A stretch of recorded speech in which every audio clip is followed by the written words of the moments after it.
So I'm here with Patricia Moore from Encinitas in California, and she has this really spectacular Tesla Model X behind me. And we're talking about charging issues, and I've just met Patricia, and she's explaining some of the humorous or testing stories of her Model X charging experience. And even though it's an incredible car, the charging scenarios are fantastic at home with a 100 amp 240 breaker panel charger she's got over there, but on the road she's as vulnerable as anyone else, and even with a spectacular Tesla. So Patricia, I'm showing you this for the first time. It's what we call an EVMojo, and you plug in two 12 gauge wires, so take 20 amps each into one end, and you get genuine 240 out the other. And what happens is the two extension cords have to be on a different circuit, or that means a different breaker, for genuine 240 to come out this end. And it doesn't double up the amps, but it does double up the volts, which is the speed of delivery for charging the car. So it's not as powerful as some of the wall chargers that you can put in-house, but the beauty of it is you can take it on the road. Yes. And it's a dramatic game changer for a lot of people who just don't visit their mother often enough if she's just out of range. So I'll put these cords down there now, and I'd like you, you told me earlier that you have one location you go to a lot. I grew up in Tulare, California. It's just up in the middle of the San Joaquin Valley. It happens to be 264 miles exactly from my door to my family home. And when I got the car, I thought, well, that's okay because there'll be chargers everywhere, but there really aren't. So the first time I decided I would drive it there, I talked to a local hotel, and they said they had a Tesla charger. And there was also a pizza parlor that said they had a Tesla charger. So I thought, well, I'll be fine. So I drove just beyond Magic Mountain and stopped and plugged in for about an hour. Drove the rest of the way to Tulare to discover, with about 30 miles left on my battery, that they didn't have a Tesla charger. And in fact, they didn't have a charger at all. Wow. So I went to a friend's house and plugged into their dryer plug, and it charged at 3 miles an hour. I had no idea it would be that bad. But their dryer would be 240 outlet, so you didn't have. But you the only have a Tesla 110. doesn't come with a 240 charger. Okay. It only comes with the 110, which I didn't know until that day. So we charged it. I left the car there. I borrowed a car overnight. The next day I drove the 50 miles I could to a Tesla charger and had lunch with my other sister. So that's 3 miles an hour for 30 miles on a 110 charger. Yeah. It's sort of called a level 1 charger, which is, well, pitiful to put it mildly. You know, the good news is that there's usually a pretty good place to eat near the Tesla chargers, and there's one right at the airport in Los Angeles, because I'll sometimes go up there and pick somebody up. Yeah. But it's the uncertainty of knowing that you always have to find that special place to go. Right. So you spent 13 hours charging 110 to get 50 miles. You had to stay overnight. You had to borrow a friend's car. And I'm sure this is a common experience, you know, EV world over. And my plug, and it might sound cheesy, but if you had one of these, you would have got a 240 charge using two 110s from your, not necessarily from your friends, but maybe your visiting family. Yeah, friends, family. And you would have got that 50 miles in, say, let's just say 4 hours, which is dramatically more, you know, distance. Because if you were still not using it for 13, you would have got nearly a whole charge. Most places that I would travel, I have 10 to 12 hours overnight that I can plug in, because I'm always with friends. They'll always take me places. Right.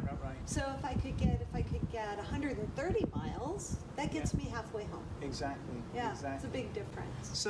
So the EVMojo, I showed you earlier, it had the two 20 amp gauge wires. You've got to use specific wires for the amperage rating.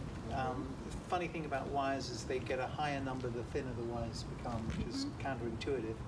But the difference is if you had that in your car and a portable 240 charger, which Tesla doesn't give you, No. which I think they're going to change that policy, don't you think?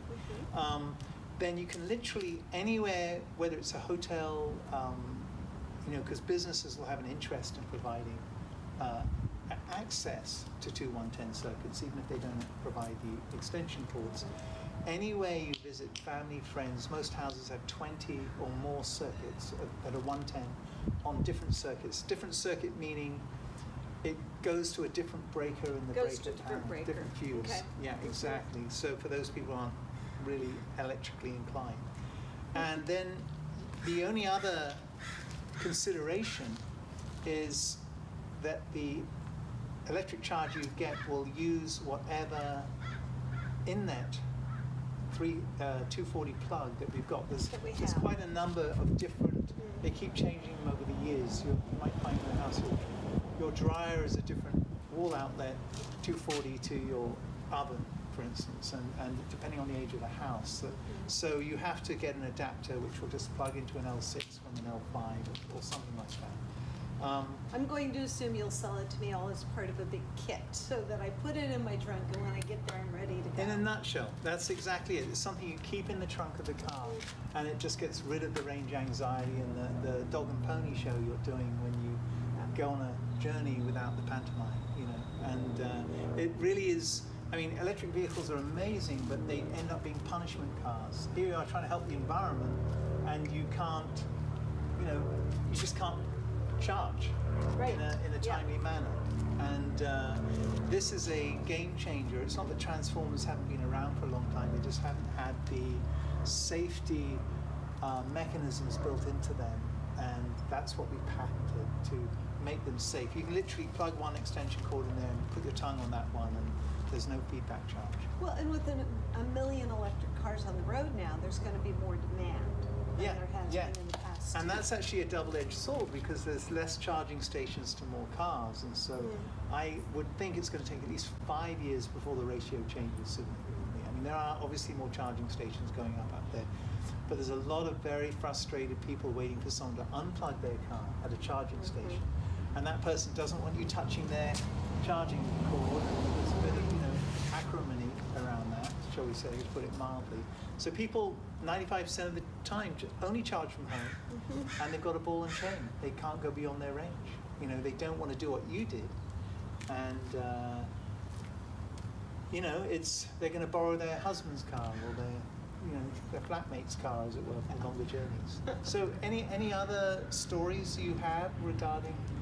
I did have one day when I came out and my fancy Tesla charger wasn't working, and I didn't know what to do. Turns out there's a reset button, but I didn't know. Right, okay. But I was right here in my home, and if I'd had this, I could have still charged myself. Right. Right? What happens if something happens to that part of your electrical grid? That's a good point. Right? You need a backup plan. It's a backup, Yeah, too. yeah, absolutely. I mean, you could have something as simple as a power cut, and you can't take that off the wall No? and take it down the road to your friends who have a transformer that's working and No, charge there. it's stuck there. Yeah, it's definitely stuck there.